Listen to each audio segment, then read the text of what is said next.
Welcome to episode 85 of The Endless Stream. I'm Aidan, and this week I'm joined by Johnsy and Brian. We are three artists, illustrators, filmmakers, and all-round shit talkers, and each week we take some of the endless stream of content brought to you through Netflix, Amazon Prime, Hulu, Spotify, YouTube, Disney Plus, wherever you get your content. We take a chunk of it, we watch it, and we talk about it. This week we're talking about Andor, we're talking about The Witcher, we're talking about God of War, we're talking about Banshees of Inisherin. We cover a lot of ground this week, but we do talk a lot about video games. Johnsy's a big video game head. If you like what you hear, please consider subscribing to the podcast. You can do that by heading over to iTunes or Spotify or wherever you get your podcasts. Like and subscribe, rate and review, whatever you could do to help the industry would be great. Spread the word, tell a friend. On top of that, you can head over to Instagram at The Endless Cast, where we put up artwork and clips to go with each episode. And that's a great place to send us a message if you like what we're watching, suggest something for us to watch, disagree with something we've said. It's a good place to engage with us. Or you can go old school and send us an email, theendlesscast@gmail.com. Again, suggest something for us to watch, offer a different opinion. It's a great way to do that. All of that being said, let's get into the episode.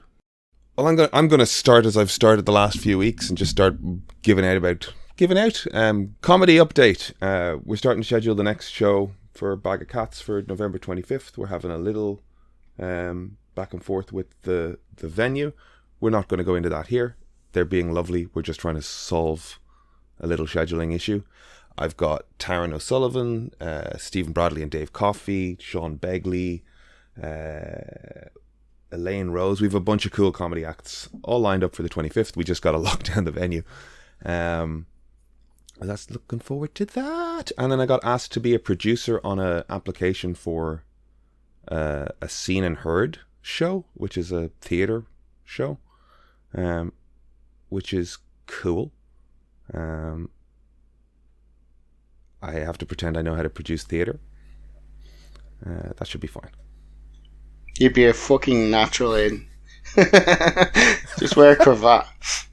Oh yeah, I got to show up with a cape. Cane. It's like Abe in Marvelous Mrs. Maisel. Did you watch that show at all? The what? Marvelous Mrs. Maisel. Neither of you? From the set? No, I've never even heard of it. It's not on my. It's won all of the radar. TV Emmys and the Golden Globes and all of these things. Oh right. It's got Tony Shalhoub.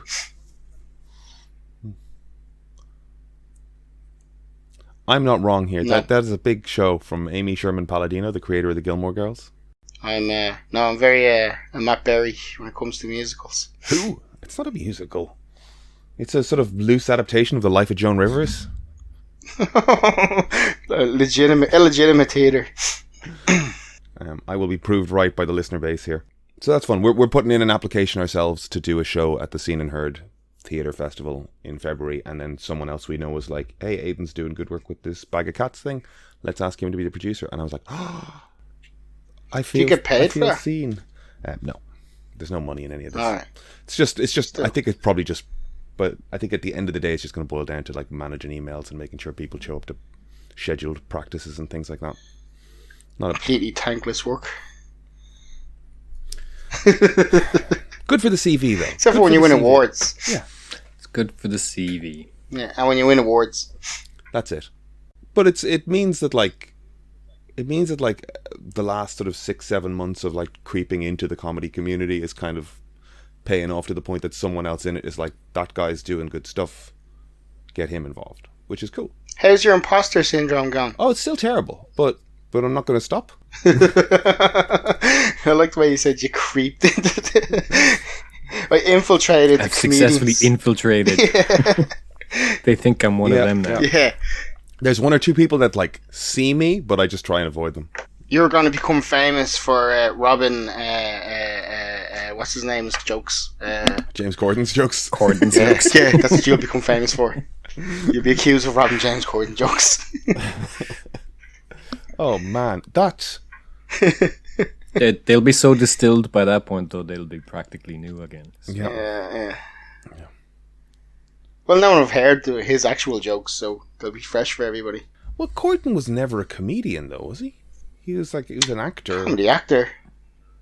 Actor, yeah. Comedy actor. Yeah. I've never seen anything he's ever done at all. I just saw him and said I don't like him. Gavin and Stacey was the big thing for him, and then they made a couple of like Britcom things, and I think he interjects him. He infiltrates the comedian culture.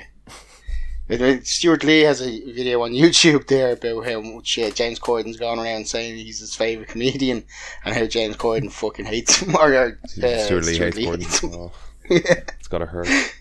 Poor James. Don't go around telling people you like me.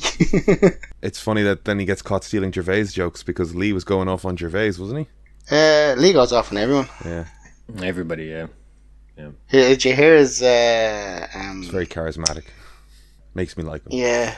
In his latest stand-up, though, he goes after... what's his name? Fucking Dave Chappelle. All right. Oh, yeah. I saw that. Yeah, Dave Chappelle tried to throw him under the bus for being late to a gig. It's like the crux of the gag is that Stuart Lee was supporting slot or something for a Dave Chappelle gig in London, and he finished I think a few minutes early. He was saying out of respect to Dave Chappelle or something, and he said then Dave Chappelle didn't show up for another 2 hours or something, and when he came on he was late. He actually claimed it was the previous comedian. And I think is it the bit as well as Stuart Lee says that he interjected he started heckling them from saying no, it wasn't me. Yeah. But as far as I know, I assume it's a true story, you know? You just make it up, would he? He might. You don't know. But he tends to be, this tends to be based on reality, doesn't it? It is, yeah. Yeah, I mean, a lot of it is, and then, but I think you can usually tell when he's making something up then because he'll kind of take it to an absurd point. What was Dave Chappelle's writer? Was like a roast chicken on a what you call them on a when they're rotating rotisserie chicken, something like 10 rotisserie chickens, and everything has to be lit a certain way. Yeah, he changes the lights in the green room. Yeah, I think part of his bit about Chappelle was that he knew he was in the building because he could smell chicken cooking. That's one of the ones that has to be factual because otherwise it's... That's what I'm saying, yeah. Racist. Yeah. I think Chappelle would totally come out and just like, what the fuck? Yeah. There's been no kickback How dare you? It's a very good story. There's a whack going on, I guess. Like I booked tickets to Mulaney. Bert Kreischer's playing January. Tom Segura's in April, I think. Kevin Bridges was the last 2 nights. Jim Gaffigan's in town. Bridges and Gaffigan were both in the International the last couple of days, like doing drop-in spots. So that was... I was there for neither, frustratingly. I just saw a photo the next day and I was like, motherfucker. But like, it does seem there's a lot of comedy around. And Taylor Tomlinson's April next year as well. So sounds like a lot of Netflix comedy.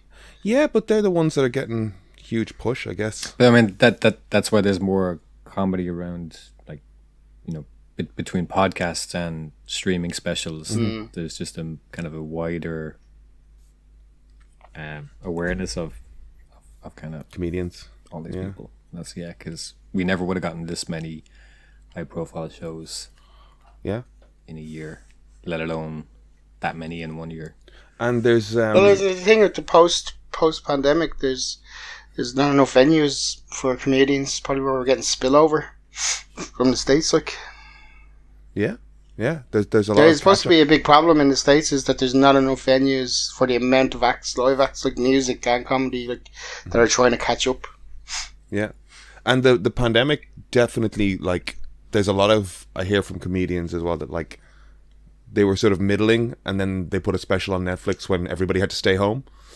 So like, there's a bit captive audience, kinda. Yeah, so people's profiles kind of like jumped a little bit, or some people's profiles jumped a bit anyway. I saw Fortune Feimster on Netflix. Like, and it's also the Netflix sort of like vertically integrated kind of model as well, where she's a comedian that had like one special and then they've pushed her and she's got the second special and she's in a Netflix series with Arnold Schwarzenegger that's coming next year. Like, they're sort of... It's very odd, yeah. Schwarzenegger. Yeah. I'm actually, you're reminding me, I'm definitely cancelling Netflix today. I have to. I don't know what psychologically they do, but I actually got a bill. I checked the bill the other day for the first time. I'm paying like €21 a month for it. Me too.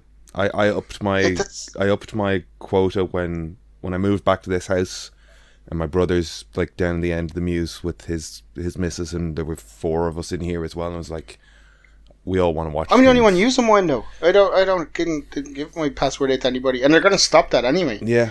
Well, we're the one household, so I was like, this is kind of worth it. But I then found out my brother's wife has her own, and Bavian's moved to Cork, and I'm like, I think I'm now paying for stuff I don't need. I got to cancel Apple TV. That started off $7.99. That started off. You have Apple TV. I subscribed to Apple TV to watch something for this podcast because it was on Apple TV, and then when I got on there, it was like, oh no, that's only on Apple TV in the US. And then I'd paid for a month, so I'm like, all right, well, I'll watch some shit that's on here. And I haven't. And I just got an email notification telling me it's going from $4.99 to $6.99 or $7.99. I'm like, oh, I'm cancelling that motherfucker. I keep opening it and going, $7.99 is how much Netflix, my original contract was. Yeah, me too. And it's just mysteriously gone up to €21. And it's nothing. I never use it. I think sports, I use it for a while if there's something on it. But it's just so horrible. I hate Netflix. I've watched like Disney a lot Channel's of Star not Trek much better either. Yeah. Well, that's the thing. It's just for things you've seen already. You know what I mean? Yeah. I did put on that new Enola Holmes movie. It's about the same as the last one. Yeah. Was it? Yeah. Well, that's what she's Sherlock Holmes' sister or something? Yeah. It's a bit of fun, and I am watching it going, kids. Does she fall over and flatten her face at any point in any of the films? I think probably, but they definitely like... Give us a time code and I'll watch that bit. She's definitely like solidly jujitsu ninja. They might, again, offset that with one pratfall here or there, but... It also is like a nice vehicle for Henry Cavill as well. Like they're talking about Henry Cavill's in it? Yeah, he plays Sherlock Holmes? Plays Sherlock, yeah. And they're talking about a spin-off with him just as he Sherlock. Gets around, doesn't he? Yeah. And the tie-in with Netflix as well with The Witcher. And it's, again... Yeah. Not anymore. Yeah. I don't think that's going to make a big difference to The Witcher. I think they'll cancel it. I don't see it getting a 4th season. Well, if it's successful, it will. But I think Geralt's a really shit character. He just mumbles. Over here now. Well, any actor could do that. The monosyllabic, we don't know much about him hero is like archetypal and can carry a show. Like you can build that show around him. The show just needs to be. What I'm saying is, he can be replaced by another actor, though. That's fair. He can for sure, but do a Doctor Who on it. The third Hemsworth, who's going to show up to watch. But it's been really successful, though, hasn't the show? Yeah, and this dropped. It was initially, but the second season wasn't well received. I didn't even watch the second season. The first season wasn't even well received, but it was massive with audiences. Of The Witcher. Yeah. But critics didn't really like it. And critics at the time had only seen 4 episodes and kind of reviewed it. None of them really liked it. Audiences really liked it. They liked there was fans of the game already, and then there was they were happy with Cavill's Geralt, and then there was people who didn't know any of it and just kind of tuned in and liked it, but no one really was happy about the second season. And we did talk about this at the time as well, that showing critics 4 episodes of that show wasn't entirely representative of it, because it was doing something weird with the timelines that didn't really become clear until much later in the series. I don't like it because I just think the production design is really tedious and boring. It's Hercules' Legendary Journeys. It's that level of stuff. It's very TV. In a world of Game of Thrones, this is a Hercules. And there's a clip of him like a year ago saying, as long as they're good, I'll keep doing it. And there's an interview with him like 3 days before he announced he was leaving it, where he's like, if you know you're on the right path, you should stick with it. If you know you're on the wrong, you need to get off and not just commit to something. I think him being offered him doing the deal to come back as Superman might have a lot to do with it. I don't think so. I don't don't? think so. He's a fucking he's a fandom nerd, and he's had disagreements. I suspect that though. He's had disagreements with like the producers about direction they were taking the character and lots of stuff. And has he been second public about season, that? Yeah, kind of, yeah. And like the second season massively departs from both the games and the books. Like it kills off characters who were around from multiple books and things like that. And I think he's just kind of like getting off, because I heard as well he kind of wanted to come on as a producer or executive producer at least, and they were distinctly against it. And there's a guy who is, I think he's the main writer on the X-Men 97 reboot. That was a writer on The Witcher, and he's now doing the X-Men cartoon. And he was saying, he was like, this isn't anecdotal or kind of like, he said very publicly in an interview about a week ago that no one in the writer's room on The Witcher likes the games or the books. They actively dislike them. And yeah, Cavill being a fucking, nerd in disguise that he is, I think it's more to do with he's not happy with the direction they're taking stuff, and he's like, well, I'm out. Well, that's the thing with the games, isn't it? They're very they're dated, kind of a little bit, even when they were released, like sociologically, how they treat women, and that's why I never got into them. And before the series and before the like Witcher 3 made it huge, I had seen like The Witcher and Witcher 2 or whatever the previous games were, and had sort of read articles about the books and stuff, and was like, I just don't think this is. I think this was a little like retrograde Eastern European literature that was a bit misogynist, a bit whatever, and I was like, it's cultural. I think it's definitely a Polish game. In terms of, but like Witcher 3, it was great though. Sure, it was. Yeah, it was like I bought all the expansions, and the quality of the writing in it and the side missions was like raised the bar. Superb. Yeah. There was just issues I had with it, like the obligatory sex scene and all this kind of stuff. Yeah. That just felt a little bit dated. Yeah, and even as I'm talking about it, I'm going, well, everything I'm saying is true of the Bond franchise, and that grew and tries to grow. And then some. But that's it. Like, it's got this sort of antiquated kind of root source material, and as they move forward, they have to sort of try and tidy that up a little bit. So I'm sure The Witcher can do that. I always thought they would with the Sam Mendes James Bond. I had a big hope for that. The first one that he did, it was gonna clean it up and modernise the Bond, but then I went to see it, and there was still the dodgy kind of sexual stuff in it, and it was just like, no, they haven't. It's like my theory on it is, even though that was a massive success, Sam Mendes refused to go back. Okay.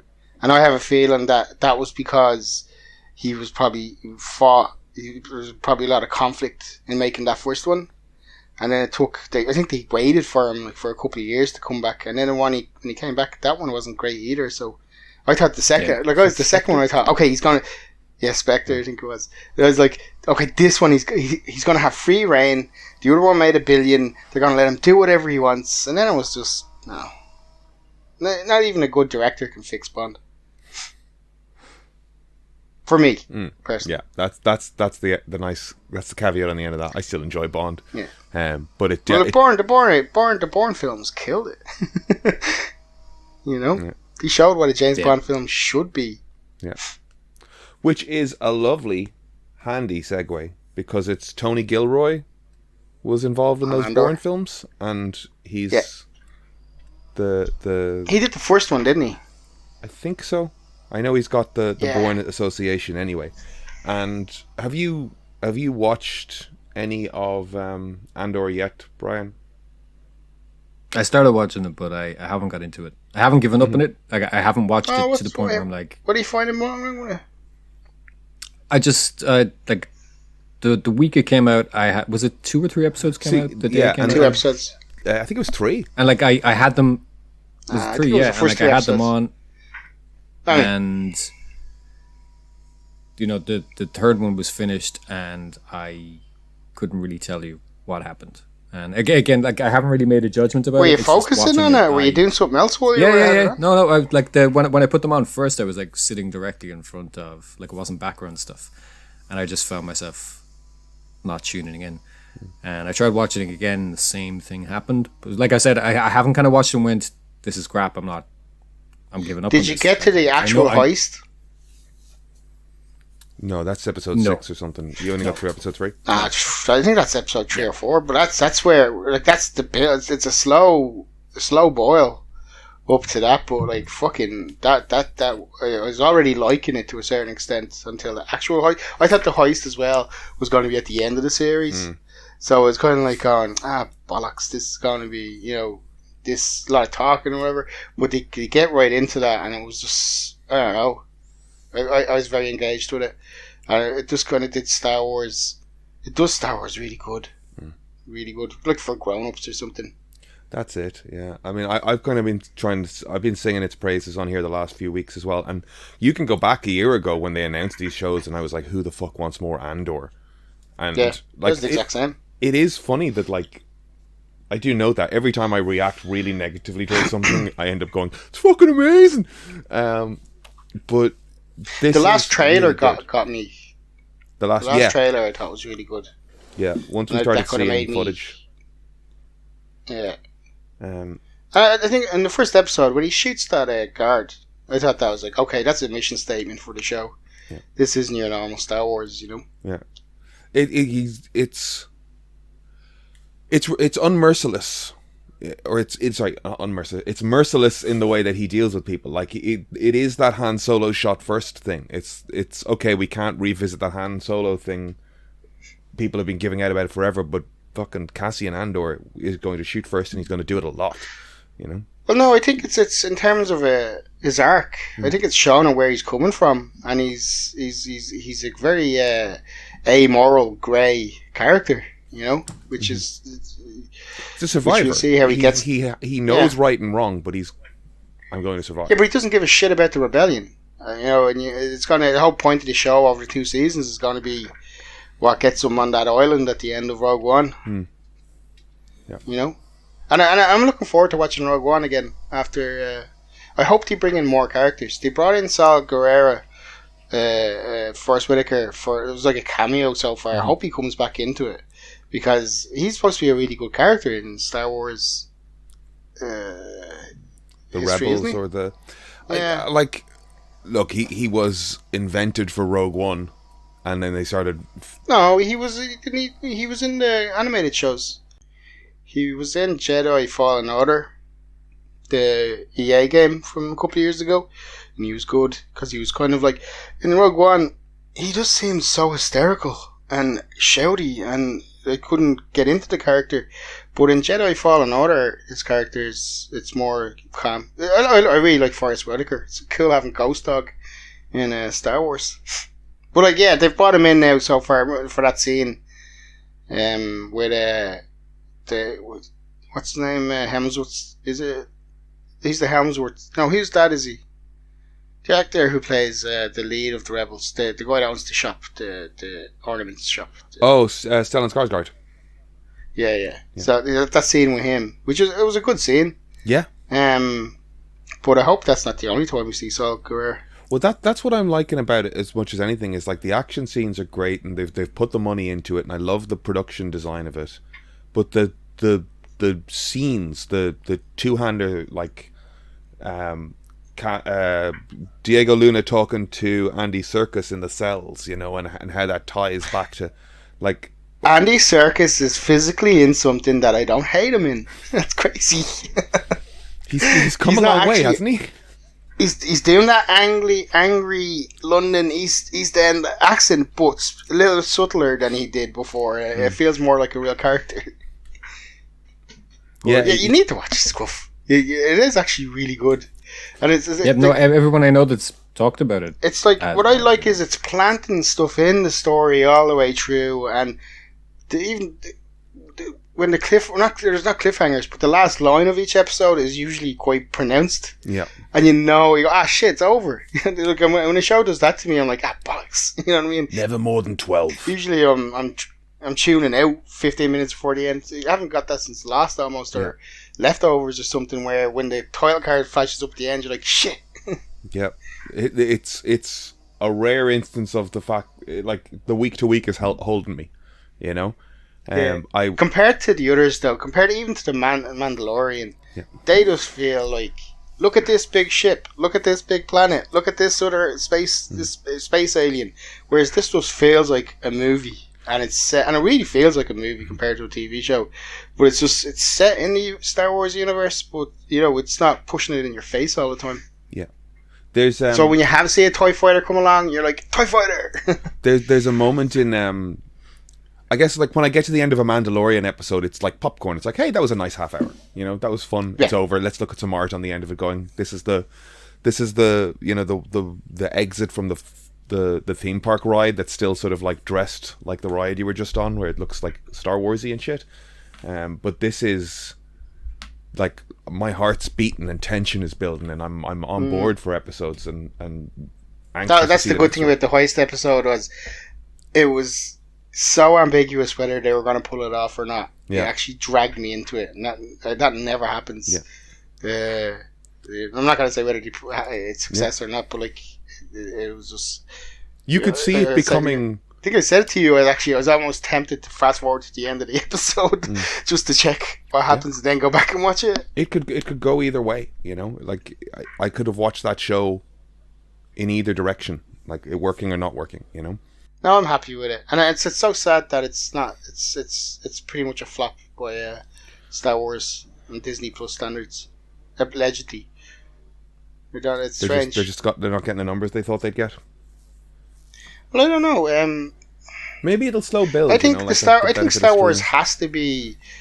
Star Wars has to be retrospective. It has to be looking at the old stuff all the time to pull the old fans in. I don't think, like, people of my generation, like my brother or anyone like that who watched Star Wars as kids, has any interest in seeing new Star Wars or any new characters. You know what I mean? Yeah. So when you bring, I don't think people have like the Mandalorian.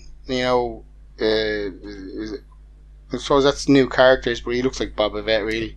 And they visit places, and they give you a lot of fan servicey things. But I was talking to somebody, and like that, when you think about the end of what the hell was the name of that movie? The Rise of the Skywalker, when 7 billion starships come out of a cloud to rescue everybody, horrible. And you're like, ugh, this is just a visual mess.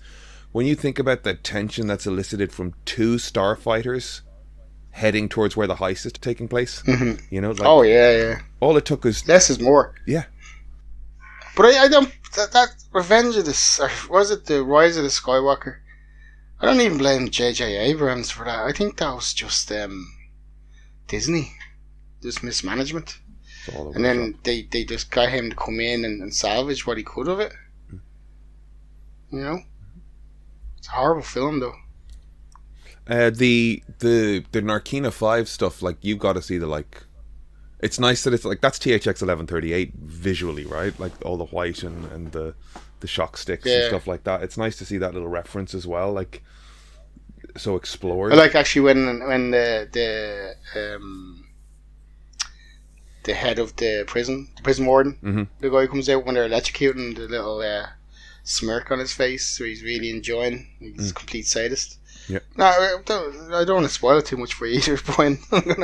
I should stop talking about it, but it goes really interesting places so far. Yeah, and I keep talking about, like, in the fact that you can tell what stuff is shot in a real world and, like, added to digitally, as opposed to just being 100% a green screen. Well, no, the thing about that is, it's like Boardwalk Empire. It probably Boardwalk Empire wouldn't have as much of wouldn't be as successful if you looked at it now today. But I remember after I watched the first episode of Boardwalk Empire, or the first season when it was on Vimeo or something, one of the VFX companies released a show reel showing how they did all the things, and it was just like the locations in Boardwalk Empire, all of the ones that were fully CG, that watching the show didn't even think about. Yeah, it just perfect CG when it just looked like they were in a real location, and that's the bad thing about really good CG. it doesn't have the spectacle of for people, the roller coaster of it when people go to see it. You know, it's like in Andor, you've only got like a CG building. It just looks real. It just looks in place, and you don't notice it. You're just focusing on the story. Yeah. Whereas I think a lot of people want to be wowed with crazy shit. You know. Yeah. I'm really liking. I was walking through Dunleary, and I was thinking about the character of Mon Mothma, and how she's this presence in the. Is it New Hope and Return of the Jedi? You see her, maybe even just Return of the Jedi. I think it's Return of the Jedi. And then in Phantom Menace. Yeah, and then she kind of pops up in Rogue One. No, it was Revenge. It was a Revenge. Oh no, it was Rogue One. Was no? Yeah, it was. Yeah. Well, she was. She's in talking to Revenge Jyn Erso in Rogue One for sure. Yeah, but like, and it's the actor. It's the actor who played Mon Mothma in Revenge of the Sith. Is it? As far as I know. I thought it was pretty sure it is. I thought it was Rogue One anyway. Genevieve O'Reilly. We've hit on this lady's name a lot, and I'm never ever going to forget it. Yeah, she was in Rogue One. It's the same actor in Rogue One as Andor, isn't it? Yes. Yeah, but I don't think she's in Revenge of the Sith, right? She was Mon Mothma in Revenge of the Sith, as far as I know. Really? And now, yeah, I'm pretty sure I saw that before, and that she's actually aged appropriate to be Mon Mothma again, 17 years later or whatever. Well, that's part of what I'm sort of like laughing at as well, is that like, oh, she was born in 1977,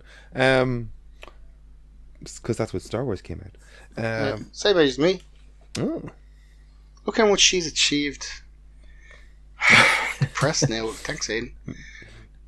She's a senator. She's looking well. She is in Revenge of the Sith. Holy fuck. Yeah, she's Mon Mothma in Revenge of the Sith. So I was going to say how mad it is to go from like Rogue One to X amount of years later being asked to play it in a series where you get like real character development and you're starting to actually care. Like, they're doing a good job. I care about this character. Whereas before it was just like a visual in the 70s films of like, here's a person who is in authority. And now they've grown. But the cool thing is though, is that she's age appropriate from Revenge of the Sith. Right. To now. You know what I mean? Yeah. And that's... No, yeah, that's right. What? Okay. I was trying to work out and the time. And then the same with, what's his name? Boba Fett. What's the actor's name?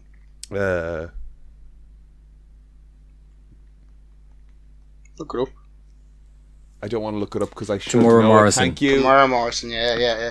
He's age appropriate though for how things how things have laid out. Like, so that's cool. I think that's the coolest thing about some of the casting in Star Wars, that the way it was done with the prequels and everything, it's just landed now that everybody's the right age. And same with it, well, to a lesser extent. Well, Ewan McGregor is the right age. He just hasn't aged as badly as Alec Guinness. yeah. I think somebody said give him 10 years. He's supposed to be the same. Wasn't Alec Guinness was only in his 60s or something in Star Wars, wasn't he? Yeah, give Ewan a few more years of cheating on his wives and driving around the world with motorbikes, and he might look. You know, those back he's got decades. the drugs. I think that's keeping him young. Yeah. The motorbikes, not the cheating. Huh? Not the cheating. The motorbikes.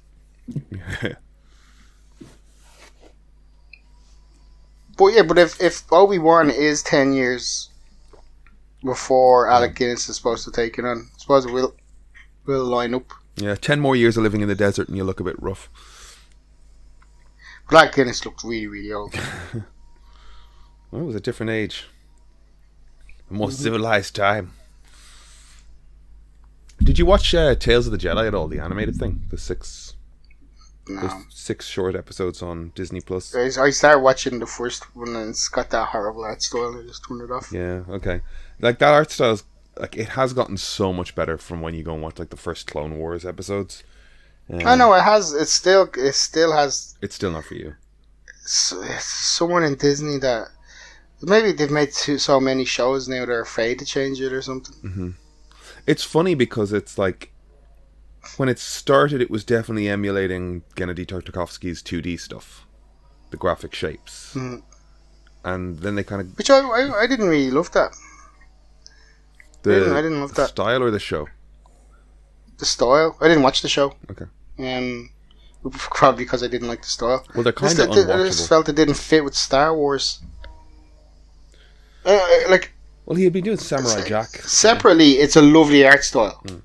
But applied to Star Wars, I didn't really... I don't know. It's probably just... I suppose it's just fixed in my head what it should look like, Star Wars.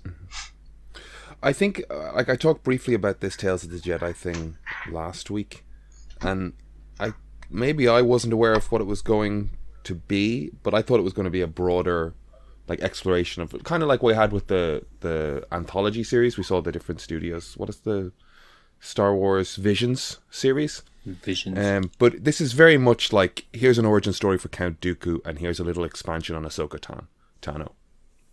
So like I said last week, Dave Filoni is fleshing out the prequel movies.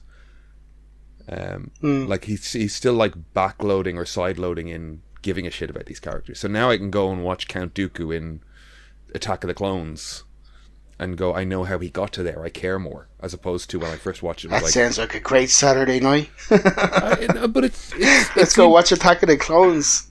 Yeah, I do think it is funny that it's like I saw that movie and was like, oh, Christopher Lee's in this. And it's like, I've got no character, I've got no motivation, I don't know what this is. He's just swinging a sword around. That's the end of Christopher Lee.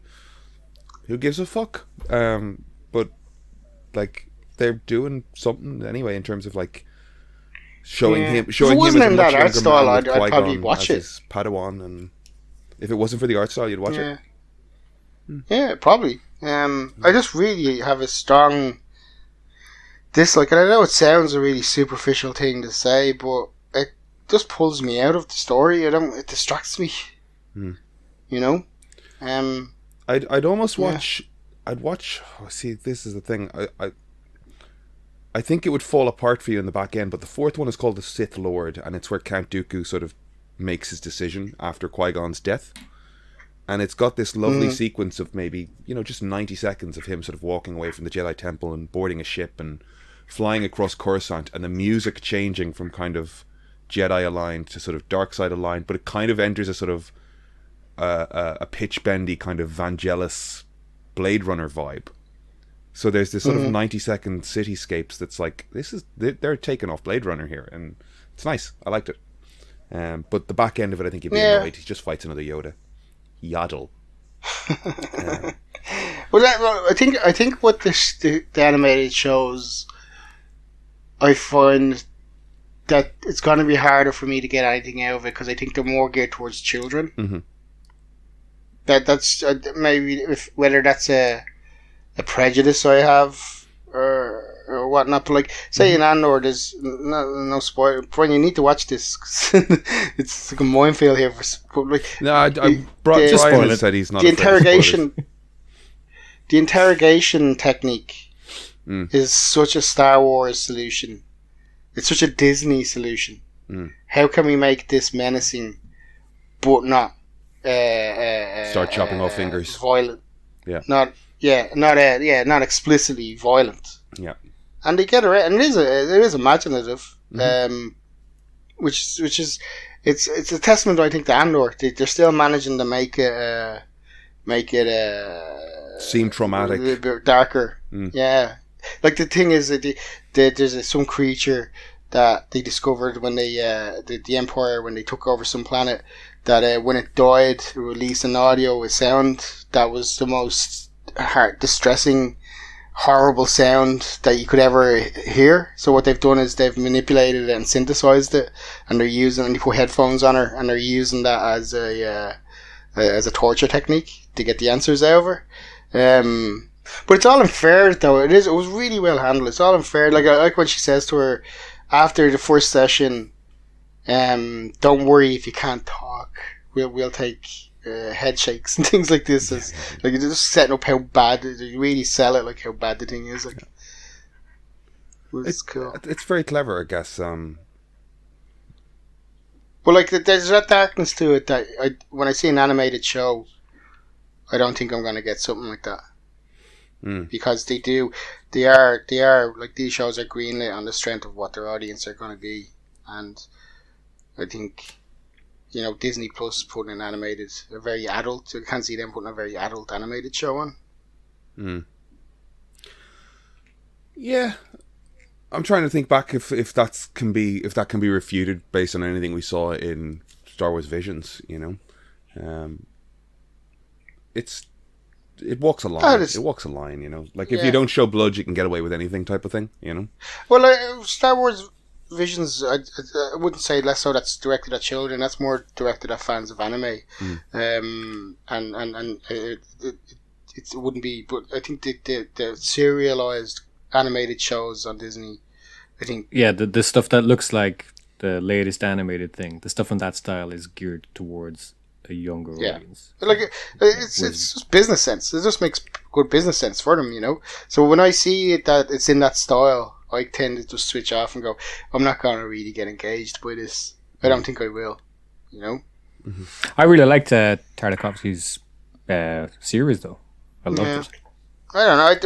There was one Jedi in it. The guy. He's a green with big eyes and loads of tentacles. Big green eyes. Yeah. That character design was so cool in the live action, but he just didn't come across. It looked kind of comedic in the Tartakovsky kind of show. That's whenever I think of that show, I think of him. I remember when I watched it, like back when we were back in college, and I can't buy him as a serious character. But like I don't know.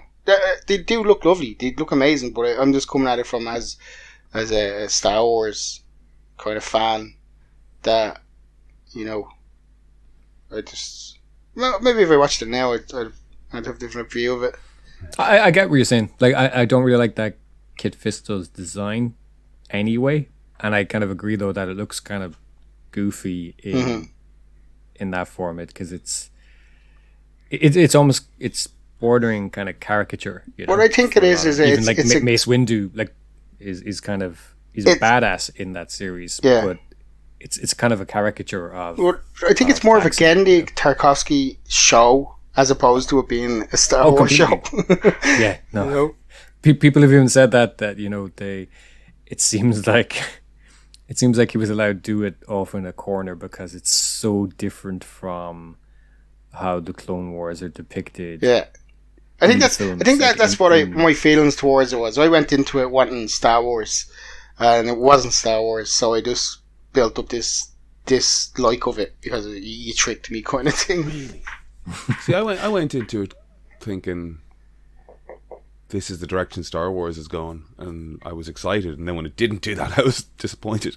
It didn't, yeah. Like that Mace Windu battle where he's just fighting a robot army on his own was just so fun, and you just never see it's Mace so Windu well choreographed. He sits in a chair for 3 movies. Johns, if you never watch the thing in its entirety, just watch that in isolation. Just forget it's Star Wars for a second, just as a piece of 2-3 minutes choreography. Piece, right? Yeah, but just as a kind of as a piece of choreography and a kind of an inventive way of imagining how telekinesis could be used against robots. It's very cool. No, to be honest with you, I think I downloaded the show in 2003 and had a very compressed, streamed, like quality video. Yep. But I didn't really appreciate the actual animation and aesthetic value to it. Mm-hmm. So it would be something. Have either of you watched Primal? Watched half of it. As I said, I think I said before, it's Tartakovsky's latest thing. I think it got 2 seasons. It's like some kind of Neanderthal type guy teams up with a dinosaur. Yeah, teams up with a dinosaur. It's almost entirely visual storytelling. There's like no dialogue. It's kind of hyper violent, but it's very cool. Lovely designs, lovely. What is that? Animation. Cartoon Network, is it? It was a Adult Swim. That was Adult Swim, was it? That was Cartoon Network. Yeah, sure. Yeah. Sorry, it is the same network, but no, it was the nighttime Cartoon Network. Yeah. It's very violent. So that is some Adult Swim's really good. Yeah. Yeah. Like it opens with his family getting killed and the dinosaur's family getting killed. Like there's one fucker of a dinosaur that's fucking around and the two of them kind of team up to take this fucker down and bond. And it's kind of man and his dog thing at that point, really, isn't it? And It was fun. It's just that like I was always putting it on while I was like drawing or something, and it's like if you're not actually watching it, you're missing it. Yeah. You kind of need to watch it, because it's there's I don't know how you'd ever do that, Aidan. You'd only ever put something on that you had no interest in watching. Is what you should be doing. You know what I mean? I put everything on while I'm drawing at this point. Yeah, it's crazy. Did you watch when you were watching Andor early the other day? Were you drawing? Were you watching it? I've gotten in the habit of like I'll go to the gym, get back by about 8, make some breakfast, sit down and put Andor on the screen beside me. You're watching it on the TV though, aren't you? I'm watching it on my like 27-inch monitor. And he watches it on an iPad. Oh yeah, I do. Yeah, it's on. It's actually I forgot. It's this. You've got like a fantastic 55-inch OLED. Yeah, now like a really, really good TV. I have said to Brian before that like I don't understand how he watches things 2, 3, and 4 times. And in the last few weeks between House of the Dragon, Rings of Power, She-Hulk, Andor, I have been doing my usual thing where I sit down for breakfast, but then I'm like, I've nothing to do for an hour in the evening. I'm putting Andor on again on the telly and I'm watching it again. So I am watching these things again on bigger screens, but like I'm so looking forward to sitting down in the morning watching Andor. I know you're looking forward to that, but why don't you just flip that? That's another... What? It's another what? Sorry, what I was going to say is that's another thing on the price point of Netflix and Disney. Like everything on Disney, if you've got a HDR, OLED TV, you get that. You get it in 4K HDR. Netflix, you got to fucking pay extra. Yeah, that's what's the one I'm paying. And a lot of their content isn't even... Yeah, a lot of it isn't even, 4K or Picture HDR, quality is not great on Netflix. Yeah, I've got Dolby. Was it Dolby? What's the Vision? Dolby? Is it Dolby Vision? Atmos. Vision. Well, Dolby Vision on the TV and on the PlayStation, and the Xbox. Yeah, it's nice. There is a difference, but like what were you saying? Oh, I watched something on my TV in my room. Why don't you on a Wednesday? Yeah. Get up in the morning, watch something ridiculously stupid. And then anticipate all day. It's like when you have all your work done, you're chilling out in the evening, get something you can just sit back and enjoy the episode. Is that not more appealing? I know what you're saying, but I'm filling my time so much that like the chances of me having that hour and not falling asleep are slim. Like I know that this is fucking stupid and I know it's unsustainable, but like I'm trying to go out to fucking comedy shows and comedy clubs so much that I'm just fucking like I'm getting home at I can imagine a lot. If I get up before 8 o'clock, I have to have a nap in the afternoon. Yeah, and I'm getting up to go to the gym for 6:30. So I'm as I say, I know it's unsustainable, but I'm sort of burning the candle at both ends at the moment. I don't know if it's unsustainable. I think you just get used to it, don't you? I'm feeling wiped. Really? You'll be in bed by. You'll be asleep by 10. Not if I'm going to a You got to bed really early now. 5. Have you stopped playing Call of Duty? Mostly, yeah. Mostly. Like, oh, no. I'm going to try and play some tonight. What about Warzone 2? That's why I have to sort of get myself back into the vibe here. Thank you for giving us the natural segue. Warzone 2 is coming, guys. It's out? Oh, no, it's not. It's coming 20-something. Modern Warfare. Yeah, I'm going to download it. Cool. Probably definitely going on for a few weeks. It's free. Yeah, well, that's the thing. I'm seeing videos of people playing Modern Warfare 2 at the moment, and they're all leveling up their guns and getting used to the system. And I'm like half FOMOing on that, where I'm like, I should download it, but I'm like, I don't want to pay 60 quid for that game. I'm just waiting for the free. 70 quid, I think, or 80 quid at this stage. Yeah. It's not. I'd buy it. It's not supposed to. The single player's okay. But I would just be buying. Have you seen the Amsterdam level in Modern Warfare 2? Mm-hmm. It's like fucking nearly 1-to-1 in the photo telemetry. Like it just looks amazing. Did you not see it on TikTok? It was blown up on TikTok. Yeah, everybody's like, these are real graphics. And when I first saw it on the phone, I thought it was someone had used a phone and then edited it to make the characters look a bit jerky and stuff. But anyway, it looked close. It's actually the game. Yeah. But that's about 10 minutes of the game. And that's that level, but there's supposed to be something like 3 standout levels, and that's one of them. And then there's like several average, and then there's 3 or 4 just tedious levels, right, from what I've seen from the reviews of it. So, I bought Modern Warfare 1 a couple of years ago, and I did enjoy that, but that reviewed much better single player. I did play that through, and like it was my first time playing a Modern Warfare game in a while. Like I played Modern Warfare 1 through 4 back in the day. And when that came through, I was just like, I just feel like I'm on rails here. You know, like I just walking. But I liked it because I had the warfare controls. The weapons were that bit more realistic. I think I bought one of the Black Ops games for PlayStation 4 when it first came out, and I was amazed by how arcadey Call of Duty had become. I think it was Black Ops 3, I think it was, and I hadn't played several Call of Duties, I think since the original Modern Warfares, and I was just amazed at how twitchy and unrealistic the controls were. So for Modern Warfare, the 2018, what I really enjoyed was they went back and did the controls to make them a little bit more realistic and a little bit more engaged with the environment. You know, like in Warfare when you can jump through windows and you've more like awareness, full body awareness kind of thing, because you don't get that very often in games. So you think you're going to download Warzone? Oh, it's definitely just do. I definitely want to see what it runs like. Anyway, is it? Is there any? I guess is there any indication where it's running better, like PS5 versus? Like... No, they're the same. I think PS5 and no. I think Xbox actually has a slight advantage. I think there were some murmurs of accusations against Microsoft already.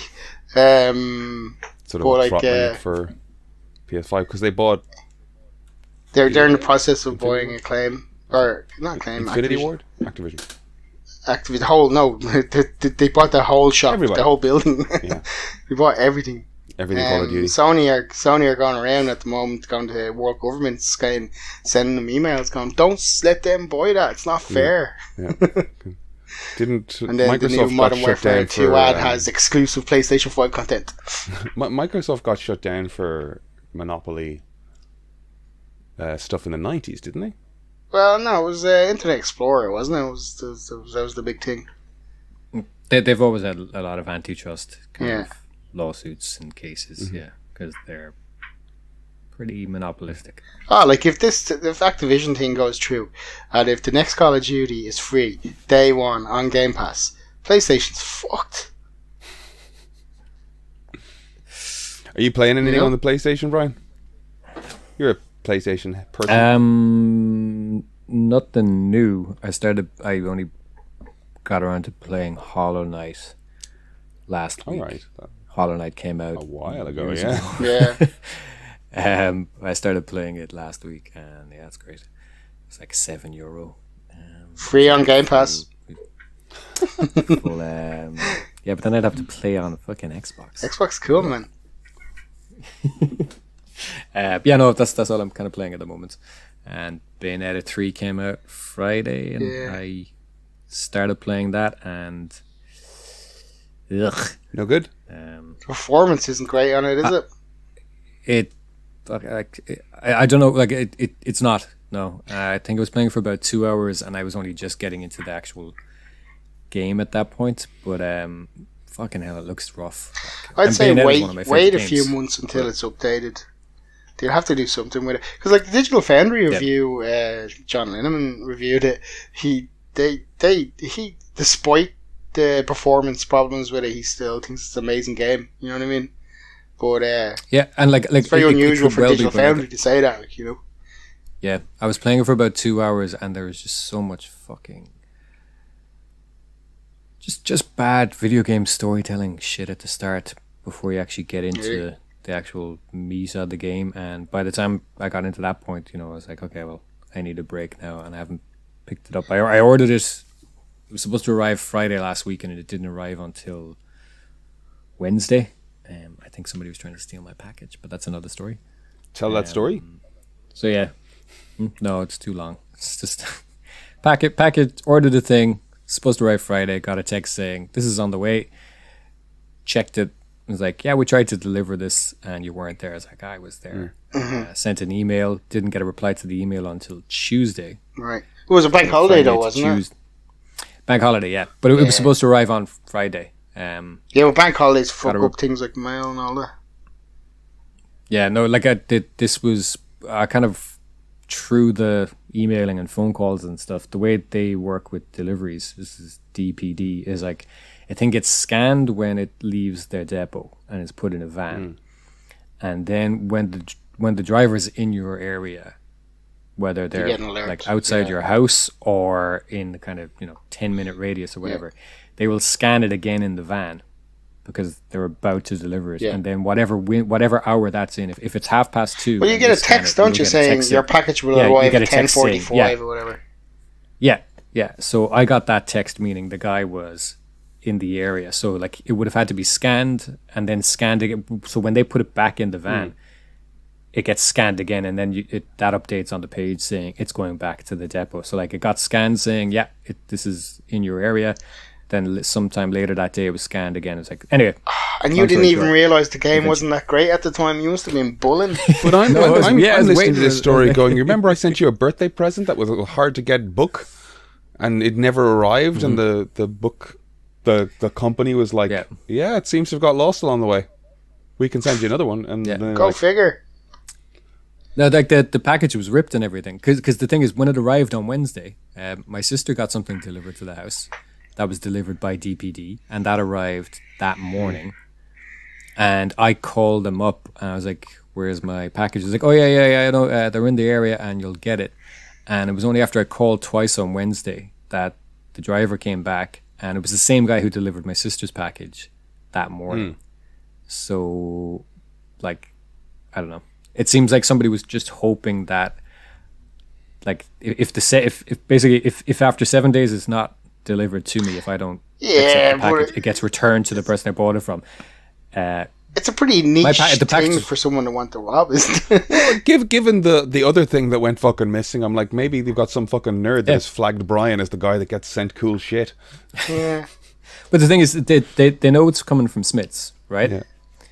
You know it's a video game. And like the package was ripped, so they could see, and it was there was an art book with it, so it came in a larger box. That's right, the book actually. But they would have seen it was a video game in a box, because, like I said, the packaging was ripped in 2 or 3 places. There's the book. How much extra did you pay for the art book? 20 quid.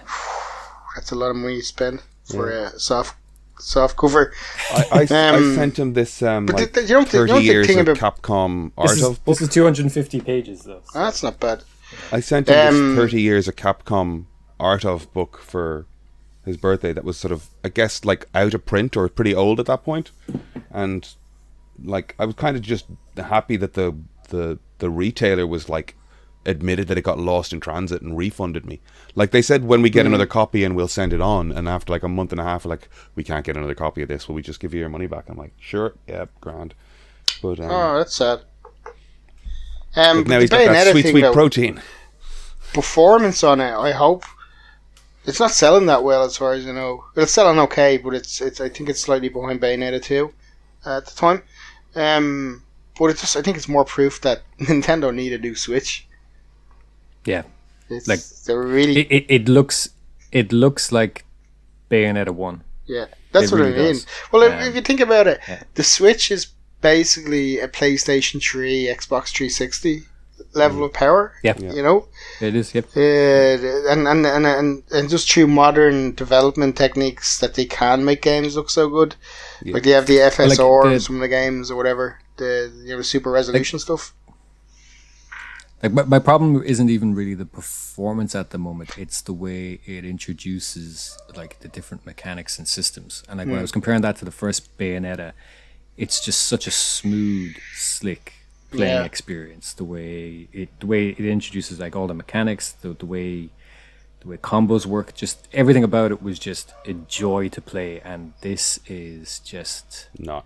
The screen is so busy with instructions, and it's just like one type of tutorial after another, interrupting the flow of the game, and it's just like, I can't believe this is. You think you can switch them off though to minimum? There was some game I saw reviewed recently where that was an issue, and they said in the options there's an option to put that to only very important notifications or something. Not even so much like what's on screen, just like how it's teaching you the stuff. Because I remember in the first game, there's like a loading screen for you, and while it's loading, you can practice combos and stuff. And this still has that, right? Yeah. Which is good. But the first time I had been through about 3 or 4 different tutorials before I got to that type of loading screen. And like in Bayonetta, you can just kind of play around and have fun, and that's kind of the fun of the game. Whereas I was playing for about 2 hours before I got to that moment where I could just like experiment with different combos and stuff. Because at the start, it was just this kind of it's handholdy. Yeah, and it's just like I just want to fucking run around and dodge and like just play with shit. It's like no. There's a new thing. Here's how you control this. Here's how you control that. And it's like, oh god. It's like the opening to Red Dead Redemption 2. Just remember that snow level. Just wanted that to be over so quickly. How long did that Even go? though it goes on for about an hour, I think. I remember that like people were like, the moment the credits come up, people will be like, "This is the start. I've been playing this for days." Yeah, no, it's very handholdy. It's very, very linear kind of introduction to the game. If it was a different game, it'd be amazing. But it was just like the open world is what I wanted to start to explore in the map and not even do any missions or anything, you know? Yeah. And you're just like, when am I going to be able to get a horse and just go wherever I want? But like the Bayonetta thing though, that probably segues quite well into God of War, because I've never played Bayonetta for the simple reason that I don't like Twitch beat 'em ups. Yeah, I tried to play it. I think you put Devil May Cry or Bayonetta. Bayonetta is smooth. I know it's smooth, but it's very video gamey. Whereas I like games like, say, Red Dead Redemption, or that have characters that have weight, and their actions might be awkward but are slow, but they are actually moving realistically. It's just people expect it to be more twitchy, you know. I go to the other end. I like weight and realistic awkwardness, and that's why they added that to Devil May Cry 5 actually, because people were wondering how, because they, with the kind of new engine and stuff, and they're adding kind of weight and things to the animations, and people were saying, well, how is that going to affect the combat? And I love Devil May Cry 5, and actually that was one of the things while playing Bayonetta 3 was comparing it to the opening of Devil May Cry 5, which is just fucking so slick. That runs really well on the new consoles as well. It's great. It's fucking fantastic. And I was like, we're so far off seeing a Bayonetta of this quality so long as Nintendo were involved, you know. But the thing was though, that's what the original trilogy of God of War though. I never played the first two, and I think I bought the third one on PlayStation 3. I think I played it for a few hours, and then couldn't get brought it back to the shop that I bought it in because it was just, I can't engage with the character. I can't with the world because it's so twitchy. And then God of War 2018 came out, and that was a masterpiece. See, I saw it feels like it was like movies, games, and videos, but it was something else. Like it was something on television going like, here are the best games of the and it was God of War 2, and they showed a clip of it, and I was like, what in the fuck is that? I had never seen it. And I went and I got God of War 1 and played it through, and then got God of War 2, and the only reason I bought a PlayStation 3 was God of War 3. And then I acknowledge all the sort of like the juvenile kind of like emo rocky kind of like shit that I would kind of bristle at now. But I bristled at it back then. I bristled at it back then too, but I liked the scale and I liked the like mythology stuff, and the scale was cool in it, but I think it was just for me was the twitchiness of the controls. I didn't. What I will say though is I wasn't a huge fan of the God of War games, and I tried playing them, and the combat in those, even though like it is more of the Devil May Cry style, it is nowhere near the level of what Bayonetta is on. So even though it's that kind of combo heavy type thing, the difference between God of War and like the previous combat in God of War, not the current one, and Bayonetta, it's night and day. Like there's such a range of weaponry in Bayonetta that changes the playstyle, and you can combine stuff on like which buttons you're like. So you might have one weapon set, and you can use that on your light and heavy attacks. But then you can mix it up. You get another weapon, and you say, "Well, I'm going to assign that to the light one, and this one to the heavy one." And the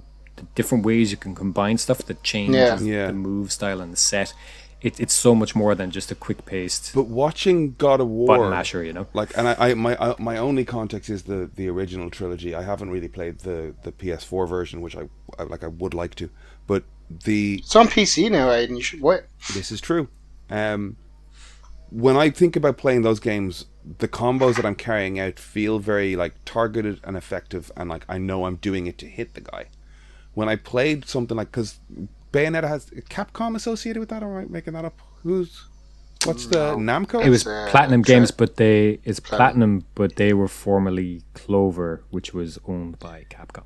Okay, there's some reason. There's Treasure. There's people from Treasure in there as well, isn't there? But yeah, when I played Bayonetta, it didn't feel like I was executing a combo to attack an enemy. It felt like I was executing a combo to enjoy the color and art and style on screen. Do you know what I mean? And that's like the visual spectacle of it. That's what I was aiming at, and that bored me. You know what I mean? I want to deal with my enemy and move through to the next thing. Whereas this felt like I'm supposed to enjoy the spectacle of this, and I wasn't. In the least condescending way possible. You were playing it wrong in that sense, because like Bayonetta, like the main mechanic in Bayonetta, genuinely though, mechanic in Bayonetta, it's the dodge. With all due respect, Aiden, you're a fucking idiot. No, it's the dodge in Bayonetta. Okay. So like that, it's combining those attacks, timing it with your dodge, because if you time your dodge right, it slows down time for a second or two, and it's chaining those things together. Yeah, because you can get through it just by button mashing. That's the thing. Yeah, it's designed to be stylish, whether you're a novice or an expert at this stuff. But the complexity in it, like what you're looking for in the experience playing Bayonetta, then if you want to match it with what you're getting out of God of War, I want the narrative. I'm not interested in the fighting. Is the thing. Well, the thing with narrative is that's a good point though about the Bayonetta and the Devil May Cry games, because of the disconnect I have from them being so video gamey. I can't engage with the stories. I can't engage with the characters. The story's anime nonsense. Like yeah, well, no, but in terms of like compared to, or even the original God of War games. But the original God of War trilogy would be the same for me. But what I loved so much about God of War 2018 was because it's so immersive. They actually they went full the other direction with the immersive nature of it. There's not even in God of War 2018. I think Red Dead Redemption did it to a certain extent, but there's no breaks in the camera. You know what I mean? Like when you're in that position with Kratos, if there's a cutscene, the camera just organically moves to show the scene. There's no cuts at all. There's just Baldur, the first boss fight. I was watching a catch up of the story last night. There's a bit where Kratos gets a tree trunk, and it's a POV of Kratos with the tree trunk stuck into Baldur, and he's pushing him through brick. It's all done in one take though, and then the camera just pulls back, and it looks really organic and it's really fluid. But the amount of engineering that must have gone into that game to be able to do that it's nobody would actually realize because it's so good. It goes back to Kojima tried to do the same thing in Phantom Pain, and it is so clumsy. Yeah. I don't know if you noticed that, but there's a couple of scenes in Phantom Pain where it's trying to show you multiple reactions to a thing that's happening, and the camera is just gliding from one person to another, whereas a cut would have made more sense. But it works in God of War though. It works in God of War, yeah. It doesn't work so in well. Pain, but it works. And the point though with that was the story. I could tell you the story. I did have to watch it again, but I was actually surprised at how thin the story is. There wasn't anything I didn't remember about the story, but the cliffhanger, not the cliffhanger, but the reveal at the end. I think I've told you what the cliffhanger. You know what the cliffhanger is at the end of God of War 2018, Aiden? One? About Atreus, about his son. Oh, who his son Loki, is he? Yeah. That was just. I thought that was a great ending to a game that you went, oh well, there's definitely going to be a sequel here. Right. Okay. The whole first game is just a preamble to where this is going. Cool. I'm pretty stoked. The reviews are crazy for God of War. They are. I saw a crazy high. Metacritic is 9.6 or something. It's 94 at the moment. 106 reviews, all positive, no mixed, no negative. I prepaid for it there. I actually prepaid for it on Wednesday morning, and then I went, shit, I haven't seen any reviews of this. So I'm not doing this again, am I? And then I was just like, the reviews came out yesterday, or no, on Thursday, and I was like, phew. So I went with my goal. Is the 2018 game, because where I fatigued on playing 3 of them, and I did play 3 of them through, was Kratos is starting at point A, he loses all his powers, and you're going to spend the game building up a power set. No. Okay. No. He's Kratos at the start. Okay. He's burying, or he's cremating his wife. You earn more stuff. Yeah. But you're still very much Kratos. Because that was a mechanic I saw in like Force Unleashed. Well, no, and I started there to is spot how they like, okay, let's show you what you were capable of doing, and let's take it all away from you, and then you have it again by like. No, there is one thing though, but it's interwoven with the story, and it's like. A spoiler again, but it's a 4-year-old game. It's when he gets when he gets the blades at the start of the game. Right. Atreus tells him he's never to go to somewhere when they're hiding. He's never to go somewhere in the floorboards. He says, "Don't look what's in there." And then about halfway through the game, he's been using the hammer for the whole game, but he has to go to Hell or Helheim, and the ice hammer won't work there. Right. So he travels all the way back, and you've already travelled for miles and miles in the game, but he goes all the way back to his house, and he goes to that floor, he lifts the floorboards up, and I've never even played a God of War game, but as soon as it reveals it's the blades, I was just like, I got chills. I was like, oh, this is amazing, and it totally changes the game. And it's like, okay, this is God of War now, because the fighting becomes a lot more faster paced when you have the blades. Yeah. But the way it's not just an upgrade. It's actually part of the story. It was there. He had access to it all along. Okay. But he goes back for them. I think he doesn't want to use them because he doesn't want to. It's a reminder of his. Yeah, he associated with his. Yeah, exactly. Yeah. Cool. But and also it doesn't get rid of the hammer either. The hammer comes back. You can alternate between the two of them. Yeah, the hammer though. Recalling that hammer is probably the coolest game moment ever. It's very satisfying. I did play it a bit when you were in Manchester, but like there was lovely feedback in the controller as well when it hits. It's nice. It's something better though. Clearing a room and you punch the last guy to death, and then everything goes silent, and then you just click the recall button, and it goes. And you hear clinking, ding ding ding ding, and back into the hand. It's pretty cool. I'm really looking forward to it. It's supposed to not be trying to do anything better than the original, than the 2018 one. It's pretty much a PlayStation 4 game. It is available on PlayStation 4. It's out on Wednesday, right? Yeah. But like the benefit of it being a PlayStation 4, like a cross-gen release, is that the recommended performance mode from Digital Foundry was if you have 120 frames TV with VRR to play the ultra high 120 frames version, because it's still the same resolution as the 60 frames, and it never really gets to 120. I think it operates between 80 and 90, gets into 120 in some places. But if you have VRR, you're not going to get any stutters or anything, so it's the smoothest and visually it's not much different from the high quality versions anyway, so that's the benefit of it being a PlayStation game. You can get that extra bit of performance as opposed to graphical, but it still looks better. Yep. Did you go and see Banshees of Inisherin, Brian? What? Did you go and see Banshees of Inisherin? You were talking about seeing it. In Bridge 2. I saw it with you, you fucking dope. Well, Aidan, you're fucked. Fucking hell. You really are born in the candle at both ends, aren't you? Fucking hell. I thought I saw that movie alone. Wow. You saw that film with like 4 people, yeah. 4 other people. Fucking hell. That was, how long ago was that?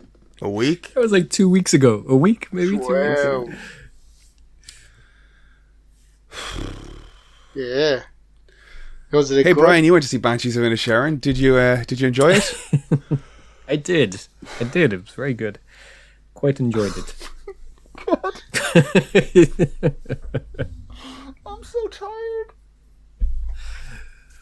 Does Colin Farrell feel completely like an American actor putting on an Irish accent now at this stage? Only a little bit. Yeah, that's what I found with In Bruges. It felt a little. I found out with In Bruges. It felt a little like playing Dougal. You know. But I mean, I found that with I put on See How They Run last night.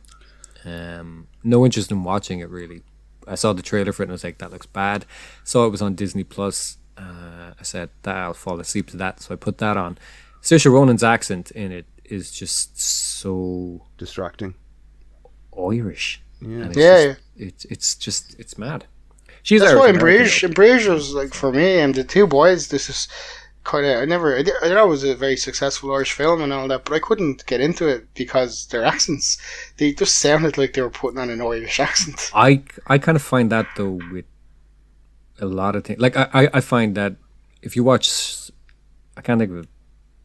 What was it? It's the guy. He's in. He plays the boss in Fight Club, and he's in Devs. But he was in an episode. This is years ago. He was in an episode of something post Fight Club, but it was on BBC or ITV, and he sounds like he's putting on an exaggerated American accent. And I realize I kind of find this with stuff that depending on where the production is based, and then depending on where these other actors are from, people's accents are way more pronounced when they're around. Like it's like there's a baseline accent for something, and then the second somebody deviates from the baseline, even if it's an accent I'm used to, like an Irish accent, it just seems more pronounced. And I don't know, is it because does it sound more pronounced compared to what everybody else sounds like, or is it that thing that people are exaggerating, whether it's consciously or otherwise?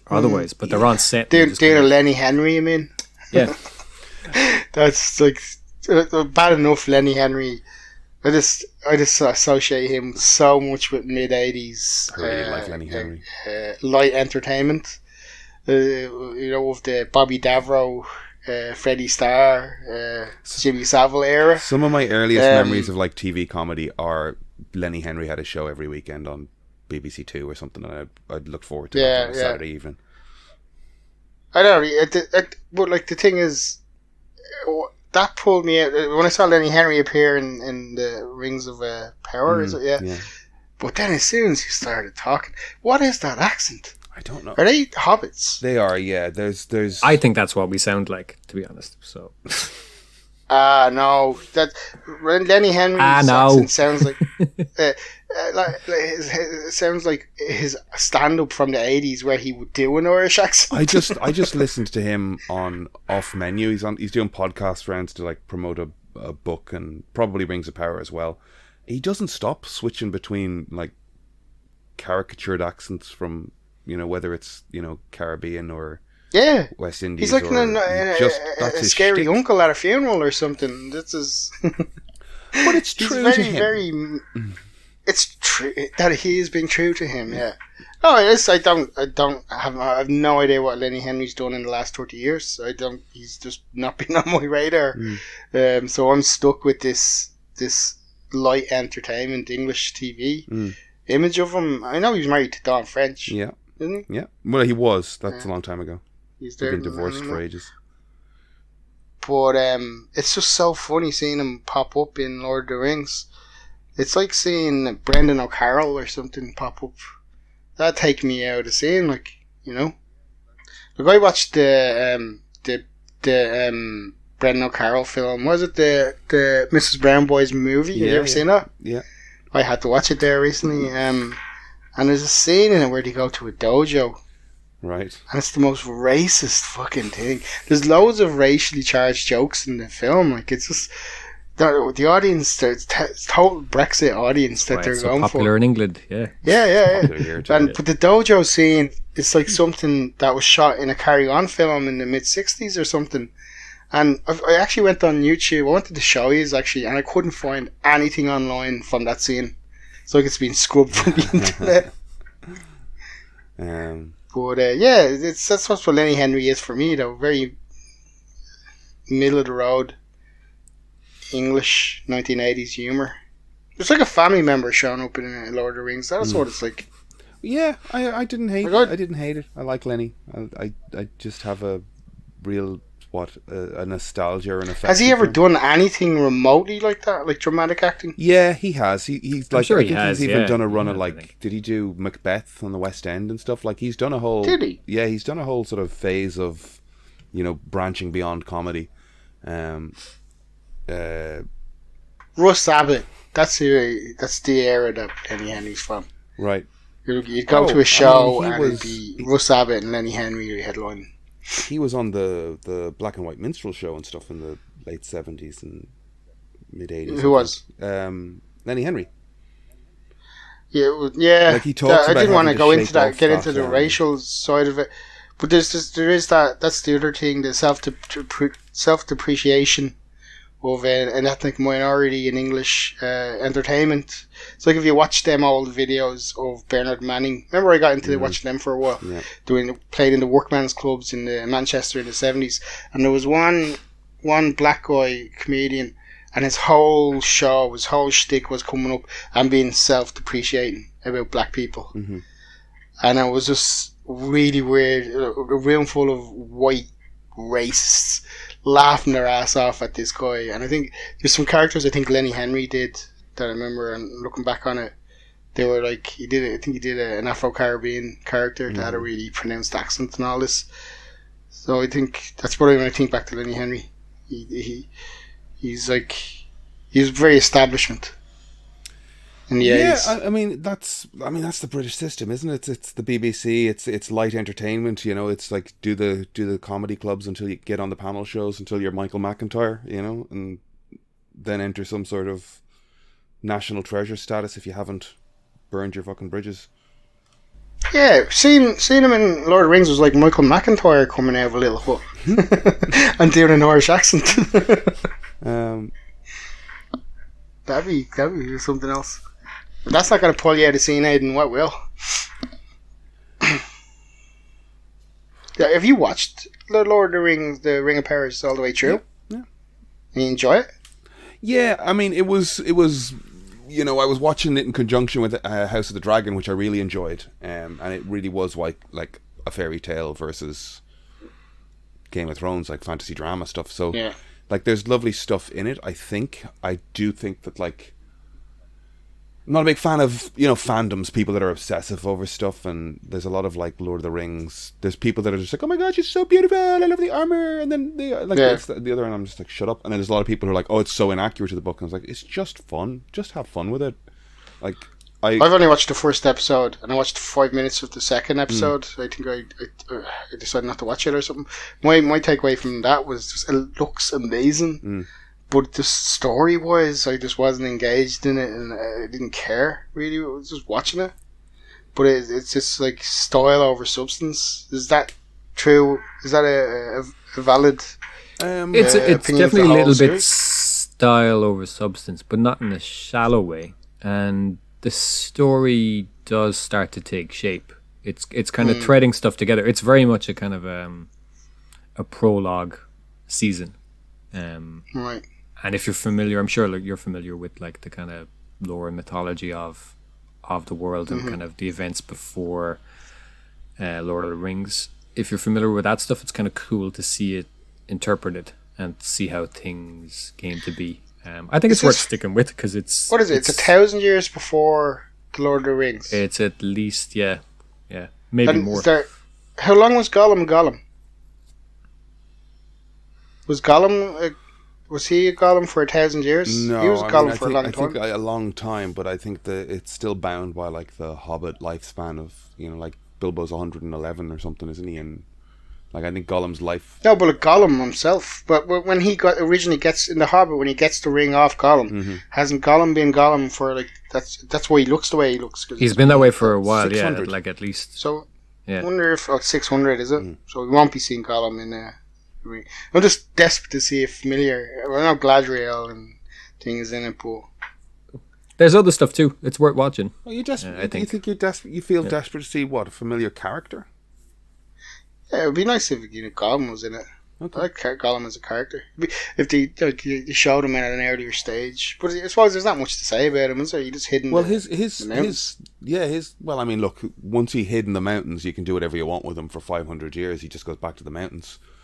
Same thing that Obi-Wan hid in the desert for 20 years, except, when he went on a couple of adventures, which is what this shows. Well, no, I think it sells his fascination with the ring more if he just didn't really do anything. Yeah. He was happy just to hide in the mountains with the ring. Yeah, but he was feeding Shelob and stuff, wasn't he? Like, he was doing stuff. So, you recommend it, though, yeah? I would stick with I liked it, and like I said, I liked seeing things that are largely written in appendices to actually see them get, a kind of a dramatic or cinematic interpretation of them. And and like it is definitely as well, where I don't know if it's in character as the author of the book or whether it's Christopher Tolkien's writing on it as well, where it's like these are written as oral histories transcribed, so there's conflicting accounts and there's inaccuracies and they can be interpreted differently. So they're really treating it as like mythology, like Homer's Odyssey, So there's a thrust to the narrative, but if we've interpreted it the way that you didn't expect it to, well, the source material is kind of vague. We can do what we want. And special SFX, VFX does it have the several times the budget of Dragons show compared to Dragons? Yeah. I would say that's so. Cool. Yeah, like it literally has. I think the budget for what's the episode of House of Dragons? Isn't that the same? It's what they said. They spent $1 billion on this series, right? Of Lord of the Rings. Yeah. Yeah. No, there's something like 10 million an episode or something production costs. Oh, it's more. It's like 60 or something. Oh yeah, it's a ridiculous amount. But whatever it is, it's literally like 7-8 times more than House of Dragons. Yeah. But I enjoyed House of the Dragon more. I liked them both. I thought the finale of House of the Dragon was kind of weak. It was kind of flat. Because don't do any spoilers. I haven't watched it yet. I think you should watch it. It is a bit flat because watch them both. I liked them both. Yeah. Well, the only thing is I downloaded both of them at the same time. But when I started watching Lord of the Rings, I was like, "There's no fucking way I'm watching both of these at the same time. They're too similar." Like. Well, check out House of the Dragon now. Yeah. I don't know. I don't know if it's going to hold people can't across stop a watching number of YouTube. series, but